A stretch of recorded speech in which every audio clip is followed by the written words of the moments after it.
حصہ اور دو عورتوں کے برابر ہے، اللہ تمہارے لیے بیان کرتا ہے۔ اللہ نے تمام چیزیں کھول کھول کے بیان کر دی ہے تاکہ تم لاس نہ ہو جاؤ، گمراہ نہ ہو جاؤ، اور اللہ ہر چیز سے واقف ہے۔ اور اللہ تعالیٰ نے جو وراثت کے احکامات بتائے ہیں، اللہ جانتا ہے کس کو کیسا دینا ہے، کتنا دینا ہے، یہ اللہ کو پتہ ہے۔ اللہ نے ہماری آسانی کے لیے تمام باتیں بیان کر دی ہیں۔ صدق اللہ العظیم۔ اللہ تعالیٰ جو کچھ اس سورہ نساء کو پڑھنے میں، سمجھنے میں نے کسی جو میرے سے غلطی ہوئی ہے، اللہ مجھے معاف فرما دے، اور جو میں نے غلط بات میری جذبات سے، میری زبان سے سلپ ہو گیا ہے، اللہ مغفرت فرمائے، اور میری بہنوں کے ذہنوں سے بھی محو فرما دے۔ جو میں نے حق بات کہی ہے نا، اس پہ ہم سب کو جما دے، مجھے بھی باعمل بنا اور تمام سننے والوں کو باعمل بنا پروردگار۔ اس میں جو خیر تھی، جو احکامات آئے ہیں، اللہ ان پہ ہمیں چلنے والا بنا۔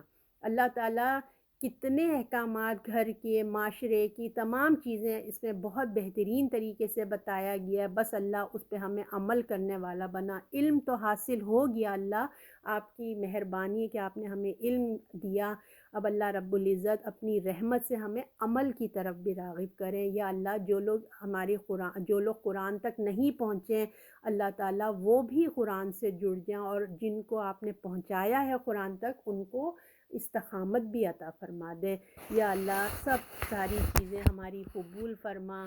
جو جہاں جہاں مسلمان تکالیف میں ہیں، اللہ تعالیٰ ان مسلمانوں پر اپنی خصوصی رحمت فرما، امت مسلمہ پہ رحم فرما۔ اللہ تعالیٰ ہمیں بنی اسرائیلیوں جیسا نہ بنا جیسے ہم پڑھ کے آئے ہیں۔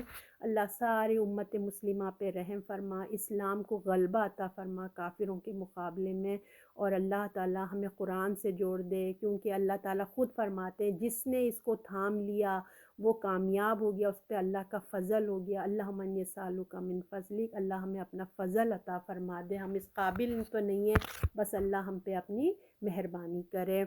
صدق اللہ العظیم۔